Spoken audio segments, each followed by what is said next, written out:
Khaliya, Thomas, thank you so much for being with us. I just want to get things started with a real kind of general question. When you think of human progress, and the things that are kind of holding humanity back from moving forward, what are the first things that come to your minds? Well, I think there are two things that really come forward. The first one is how we set our ambition towards what we want to become. And it seems that we haven't really defined that collectively. So it's a group of technologists, pioneers of science who are shaping that on our behalf. And I think we should be more involved. And let's say, generally speaking, as a species, to co-evolve. And the second thing is that we're definitely accelerating dramatically in terms of the opportunity spectrum of what we can do to ourselves, from neural developments and augmentation to bionics and robotics being integrated with our body, to, let's say, the way we can communicate between people online, and not just through social media, but also just the technologies that will link us in a more profound way, whether you look at Neuralink or other things.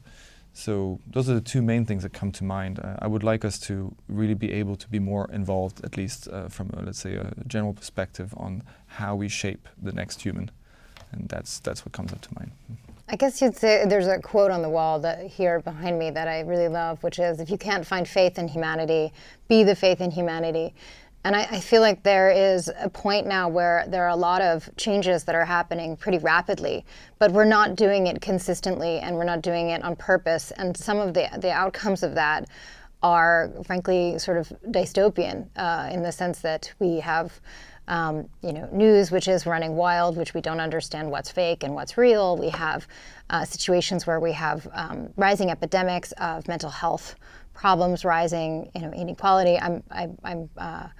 I also think that there's the sort of Steven Pinker side of it, which is there are ways in which we're accelerating in positive ways, and then that's extraordinary. But I think now we're at this moment where we need to shift to being very purposeful in deciding that we want that better version of humanity, that it's not going to happen by itself, that we need to be the better angels of our nature in some ways, and really work towards that better future rather than expecting it to happen by itself. And so that's part of the reason that we're interested in mental health. That's part of the reason why I actually find some of the things with neuroaugmentation quite fascinating, because we are in some ways driven by the the sort of primary architecture of our brain, which is not always the higher self that we could be. It's our reactions to things which are almost automatic. And that's using a part of our brain that shouldn't be the part of our brain that we use when it comes to making bigger decisions, when it comes to focusing on what's important for humanity.